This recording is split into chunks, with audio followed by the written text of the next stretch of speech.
Hey, yo, Pro Wrestling Podcast listeners, help us out. Click subscribe and show your support.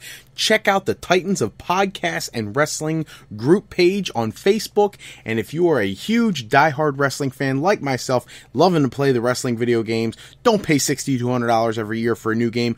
Go onto Facebook and play Wrestler Unstoppable.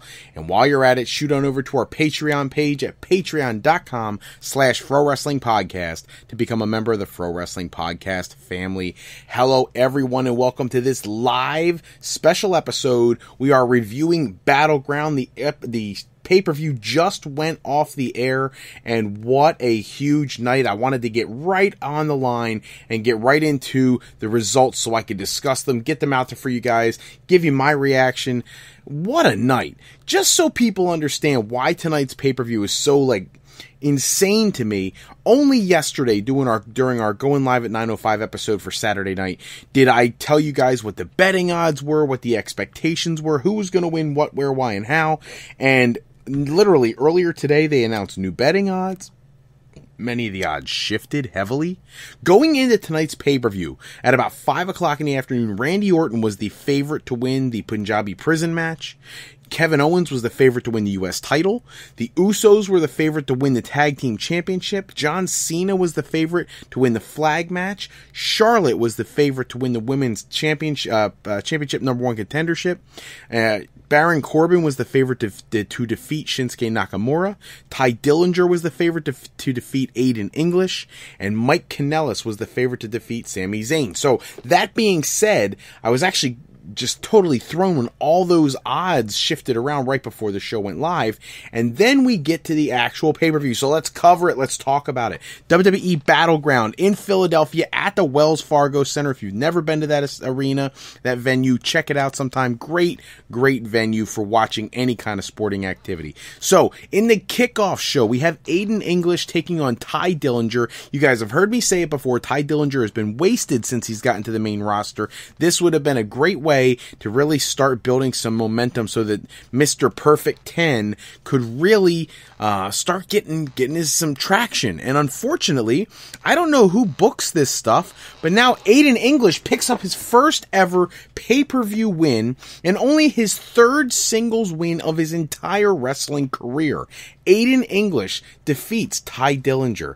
What a crazy way for them to kick off the pay-per-view. I don't know why they would bury someone as talented as Ty Dillinger, as over as Ty Dillinger was. The minute he debuted on SmackDown, the reaction he got was not all that different from the ones that you get for people like Shinsuke Nakamura.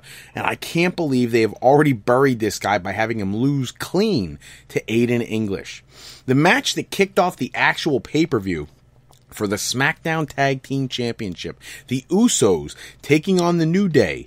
The Usos going into the match, the odds-on favorite to win with the last-minute Vegas odds shift. And then coming out of the match, we have new SmackDown Tag Team Champions, and I'm thrilled about that. I did not expect them to get the championship yet. I actually expected the Usos to finagle their way through the match and get a sleazy way to keep the titles. Instead, that is not the case. The New Day not only win the match, but they also win the SmackDown Tag Team Championships. I was wrong on that one in my predictions. I actually thought they would win the match, but the Usos would keep the belt somehow.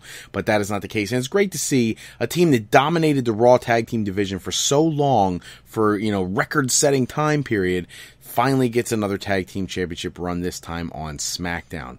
The next match on the card was the Shinsuke Nakamura versus Baron Corbin match. I got a lot to complain about here, and it's real simple. I'm gonna summarize because I don't want to keep you guys up too late for this episode. But you build up this great feud, a lot of physicality, you have a decent match going on. Corbin, for as young as he is as a performer, was actually looking really good in the ring. And he and Nakamura were really tearing things down. And the problem I have is the ending of the match. Baron Corbin does one of those backwards kicks into the groin and gets himself disqualified. Are you kidding me? You couldn't just let Nakamura get a pinfall victory over your Money in the Bank winner? Are you serious?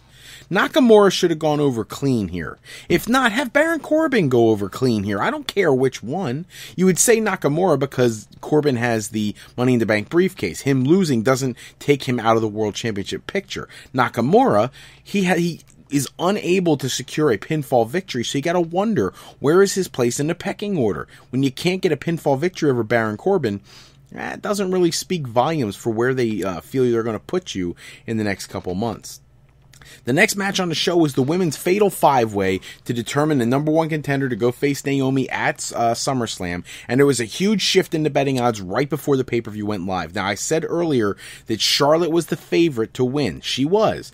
But the one that was more curious to me was, as I announced last night, Natalya was a heavy underdog, and then tonight she became the second highest odds. She was the second best favorite to win the match, and then she ended up winning the match. Natalya will get her shot at Naomi at SummerSlam. I actually expect, and I'll predict it now, that if she does not drop the title to Carmella beforehand, that Natalya will finally get her championship run.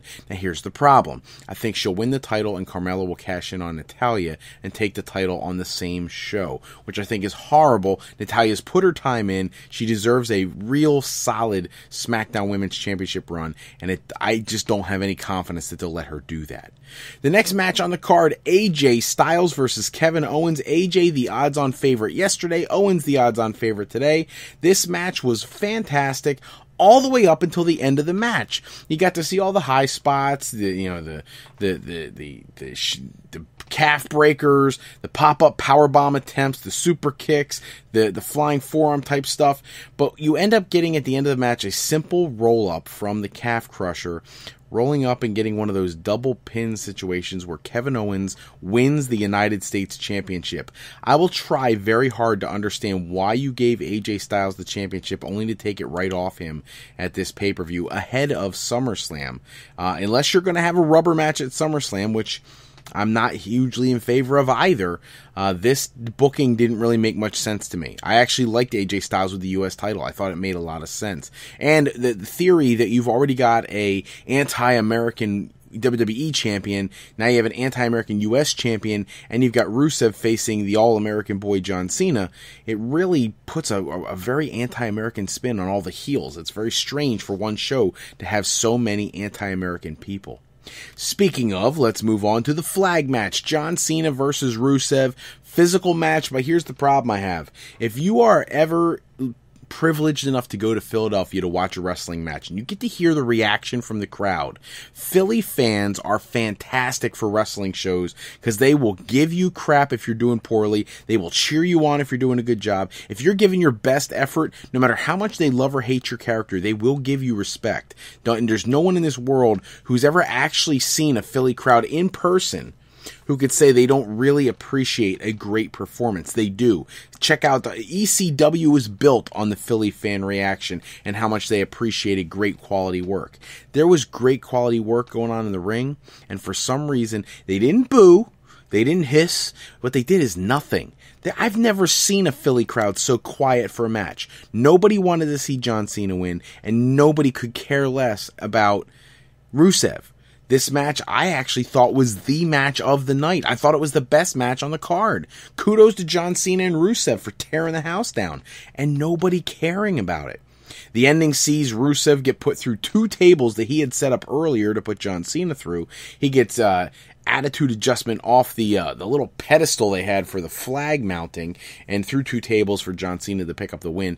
Actually a pretty good flag match. I actually hate flag matches normally, but they did it differently here where they put these pedestals back towards the end of the entranceway, and then before you were able to win the match, you had to get the flag from the ring, take it all the way down the entranceway, and then plug it into the flag holder back there. It's an interesting spin on a flag match. I actually like that.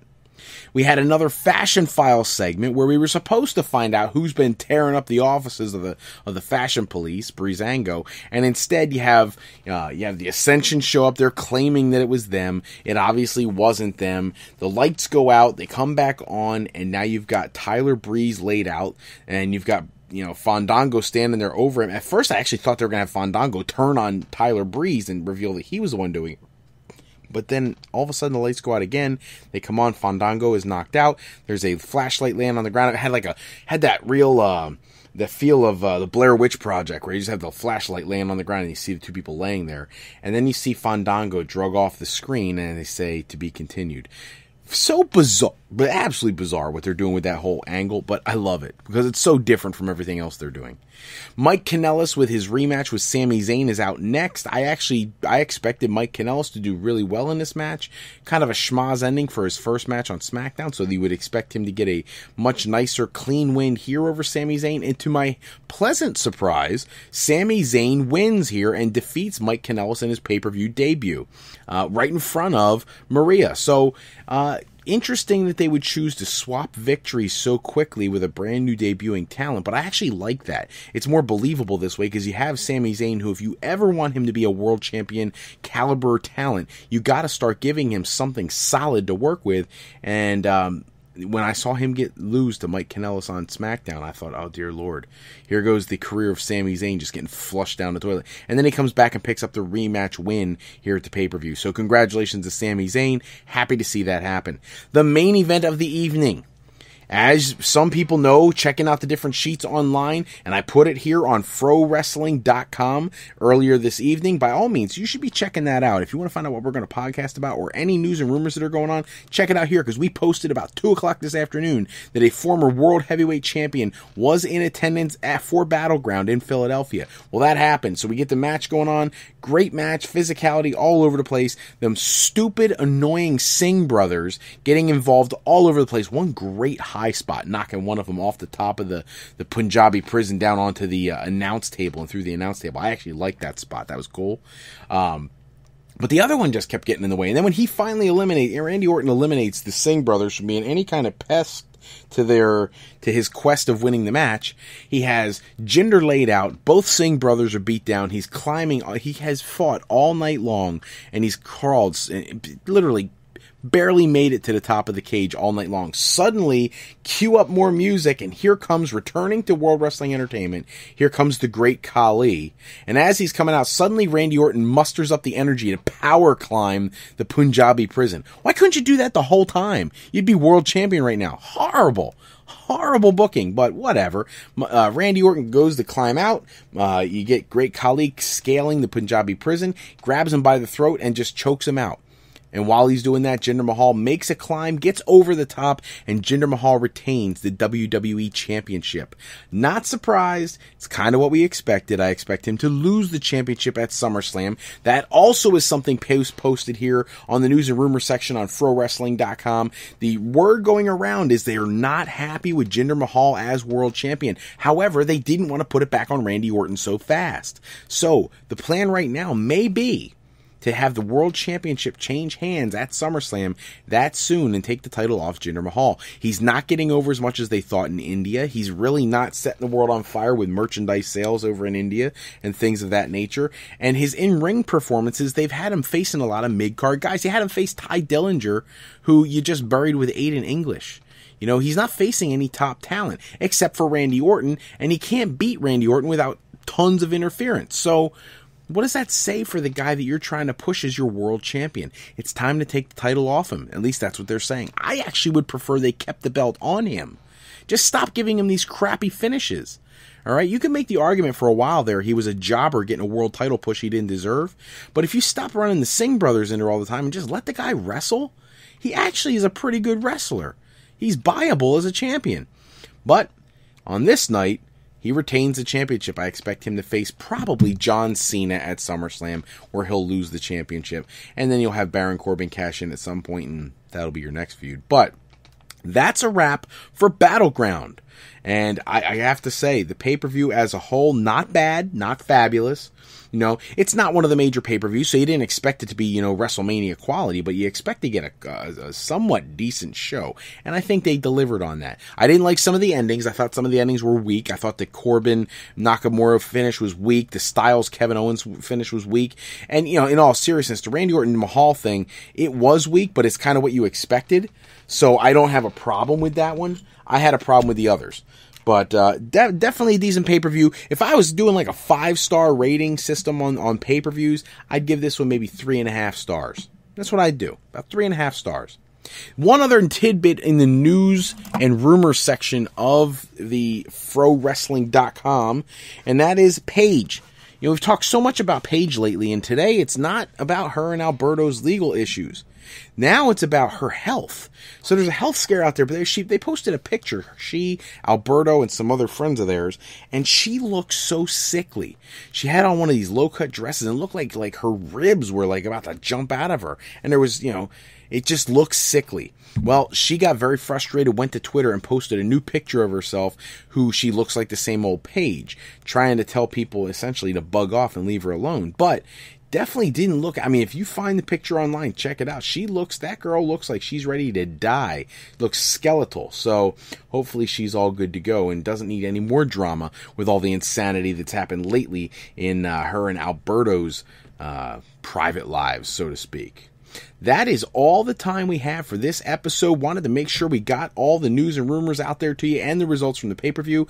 We have our next episode coming up in a couple nights. If you want us to address anything on that episode, make sure you call into the Fro Wrestling Sound Off line at 267-642-1160 and give us your questions, comments, concerns, topics you want us to cover in our Talk to Text service. By all means, shoot that in there. We want to make you an active participant in the show. Check out FroWrestling.com. That is the home of the Fro Wrestling Podcast. And while you're at it, at FroWrestling.com/fanvote, cast your votes for the top Intercontinental Champion tournament that we've got going on right now. They're in the second round. There are 4 voting blocks. Make sure you get your votes in there. And as always, on Saturday nights, make sure you tune in for Goin Live at 9:05, our normal live broadcast time slot. Otherwise, you guys are you guys are the backbone of the program, and on those live episodes, we've been getting so many great comments, so many great participants, and this week, unfortunately, we went live a little bit later. There were some scheduling issues with a wrestling event locally, and next Saturday, we should be there, going live 9:05. We want to hear from as many of you as we can. Don't forget to shoot over to our Patreon page at patreon.com/Fro Wrestling Podcast. Become a member of the Fro Wrestling Podcast family. Special thanks, as always, out to bensound.com and purpleplanet.com for producing all the music and sound effects that we use in all of our shows. Today's podcast, as always, sponsored in part by Beazle Games. Bringing a new friend to family game night is easy with sketchy people. Showcase your artistic side in this new game from Beazle Games by going to frowrestling.com and clicking the icon in the center of the page. And to alleyrepair.com. Contact Alley Repair today for servicing of all of your classic skee-ball, pinball, and arcade game needs. Shoot over to frolifeplanning.com if you have needs in the world of higher education, college, university, or you're just looking for that new career change. Fro Life Educational Planning is for today, for tomorrow, and for life with Fro Life. I'm Fred Froelich, better known as Mr. Fro. I want to thank you for taking a few moments with us today. If you're looking for more wrestling news and rumors, go to tsjsports.com for the latest articles on the world of professional wrestling. Until our next episode, take care, everybody. Have a great night, and we will see you then.